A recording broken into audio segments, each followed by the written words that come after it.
নমস্কার, আমি তপন ঘোষ। অ্যাস্ট্রো তপন ঘোষ চ্যানেলে আপনাদের প্রত্যেককে আমি স্বাগত জানাই। আশা করি ঈশ্বরের কৃপায় আপনারা সকলে ভালো আছেন। আপনারা সবাই ভালো থাকুন, এই কামনাই আমি ঈশ্বরের কাছে করি। আজ আপনাদের কাছে উপস্থাপন করতে চলেছি হাতের মধ্যে এমন কিছু বিশেষ চিহ্ন বিভিন্ন ক্ষেত্রে পরিলক্ষিত হলে আপনি হবেন একজন ধনপতি, প্রচুর অর্থের মালিক আপনি হবেন। সেই চিহ্নগুলো কি এবং কোন কোন ক্ষেত্রে সেগুলি পরিলক্ষিত হলে আপনি এই সুযোগ পাবেন, সেই ভিডিওটাই আমি আপনাদের কাছে তুলে ধরছি। আপনারা প্রথম থেকে শেষ পর্যন্ত দেখবেন, এটাই আমার অনুরোধ। কারণ ভিডিওটা যদি কেটে কেটে দেখেন আপনারা কিচ্ছু বুঝতে পারবেন না। যাই হোক, আমি আমার ভিডিওতে আসছি। তর্জনীর নিচে এই অংশটি হলো বৃহস্পতির অংশ। বৃহস্পতির স্থানটি যদি প্রশস্ত হয়, একটু উঁচু হয়, হালকা লালচে বা গোলাপি কালার হয় এবং অশুভ কোনো রকম দাগ, ব্ল্যাক স্পট, তিল, জাল, জব চিহ্ন ইত্যাদি যদি না থাকে এবং এই ক্ষেত্রটির উপরেতে যদি একটি সুস্পষ্ট ক্রস চিহ্ন বা এক্স চিহ্ন থাকে, তাহলে আপনি হবেন একজন ধনপতি। শুধু ধনপতি নয়, সমাজের বিভিন্ন স্থান থেকে আপনার মান সম্মান যশ সমস্ত কিছু আসবে এবং আপনি হবেন দাতা।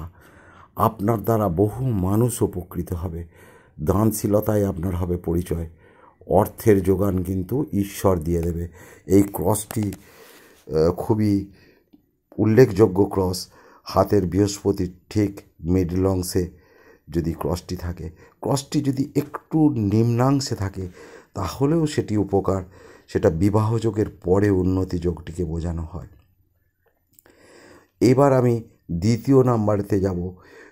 এই ক্ষেত্রটি হলো রবির ক্ষেত্র। রবির ক্ষেত্রেতে যদি একটি মৎস্য চিহ্ন, মাছের মতো যদি একটি চিহ্ন থাকে, অতীব শুভ এই লক্ষণটি। এই চিহ্ন থাকলে জীবনে আপনার অর্থের অভাব হবে না। একই সাথে নাম যশ প্রতিপত্তি সমস্ত কিছু আপনার এখান থেকে আসবে। এটি বিরল চিহ্ন, সকলের হাতে দেখা যায় না। এই চিহ্নটি থাকলে আপনিও হবেন একজন ধনপতি। 3 নম্বরেতে যায়, এটি বুধের ক্ষেত্র। বুধের ক্ষেত্রে যদি ঠিক এই রূপ একের অধিক লম্ব দাগ যদি থাকে, তাহলে আপনি জেনে রাখবেন আপনার তীক্ষ্ণ বুদ্ধি এবং আপনার যে ব্যবসা, সেই ব্যবসা চলবে খুব রমরমিয়ে। ব্যবসা থেকেও আপনি প্রচুর টাকা পাবেন। এ থেকেও আপনি বিভিন্ন মানুষের কাছ থেকে সম্মান যশ পাবেন। অর্থের কোনো দিন অভাব হবে না। আপনার ব্যবসায় কোনো দিন লস হবে না। এই ধরনের যদি চিহ্ন আপনার হাতে থাকে। এইবার আমরা যেখানে আসছি সেটি হচ্ছে চন্দ্রের ক্ষেত্র। এই অংশটি হলো চন্দ্রের ক্ষেত্র। চন্দ্রের ক্ষেত্রে যদি চতুর্ভুজ, একাধিক চতুর্ভুজ পাশাপাশি হোক, লম্বলম্বী হোক, ঠিক একটি ময়ের আকৃতি গঠন করে, এই ধরনের ময়ের আকৃতি যদি গঠন করে, তাহলে আপনার চন্দ্রের ক্ষেত্র খুবই শুভ এবং ওই চিহ্নটি থাকার জন্যে আপনি প্রচুর অর্থের মালিক হবেন। অর্থ কিভাবে আসবে সেটা নির্দিষ্ট বলা না গেলেও লটারির মাধ্যম দিয়ে হতে পারে, শেয়ার মার্কেটের মাধ্যম দিয়ে হতে পারে, ফাটকা টাকা আপনার ক্ষেত্রে আসবেই আসবে। এটিও একটি বিরল চিহ্নই বলা যায়। এইবার আসছি এইখানে হার্ট লাইন এবং টাচ লাইন, এইখান দিয়ে ভাগ্যরেখা থাকে আপনারা জানেন। তো এইখানে একটি ক্রস, এই ক্রসটি হার্ট লাইনকেও টাচ করবে না আর ব্রেন লাইনটাকেও টাচ করবে না এবং ভাগ্যরেখাটাকেও টাচ করবে না, পুরো সেভারেল থাকবে। ভাগ্যরেখার হয় এদিকে থাকবে অথবা তার উল্টো দিকে থাকবে। এই ধরনের চিহ্নটাকে বলা হয় গুচ্ছ ক্রস। এই ক্রসটি যদি হাতে থাকে তাহলে তাকে আর অর্থের ব্যাপারে পিছন ফিরে তাকাতে হয় না। প্রচুর অর্থ তার হাতে আসবে। লটারির মাধ্যম দিয়েও সে কোটিপতি হতে পারে এবং কোনো শেয়ার মার্কেট, ফাটকা বা কোনো রকম পৈতৃক সম্পত্তির মাধ্যম দিয়ে বিশাল টাকার মালিক সে হবে। এই ক্রসও সব মানুষের হাতে দেখা যায় না, মুষ্টিমেয় মানুষের হাতে এটা কিন্তু দেখা যায়।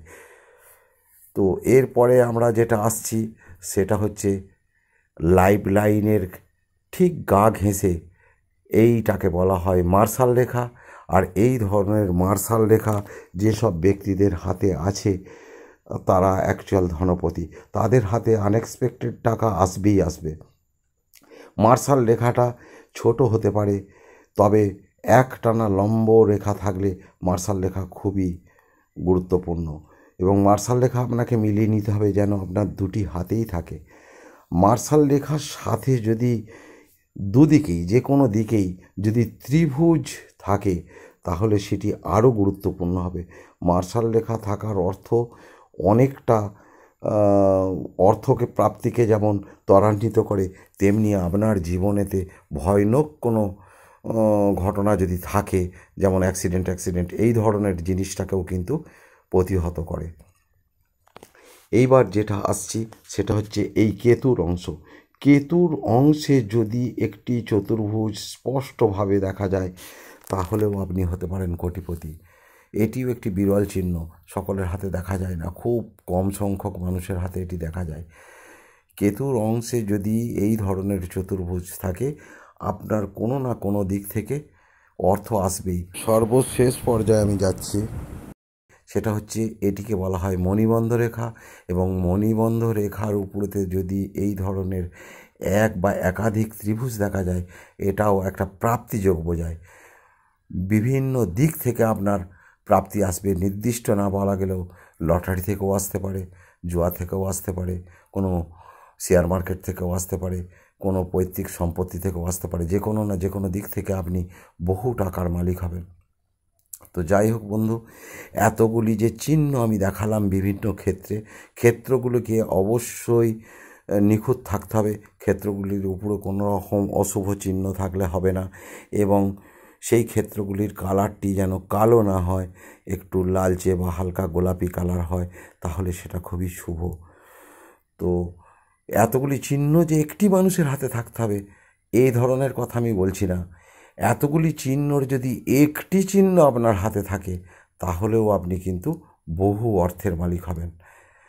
তো আজকে আমার ভিডিওটা ছিল এইটুকুই। ভিডিওটি আপনাদের কেমন লাগলো অবশ্যই জানাবেন। আমার এই ছোট্ট চ্যানেলটাকে সাবস্ক্রাইব করে পাশে থাকবেন এবং লাইক কমেন্ট শেয়ার করবেন। ধন্যবাদ।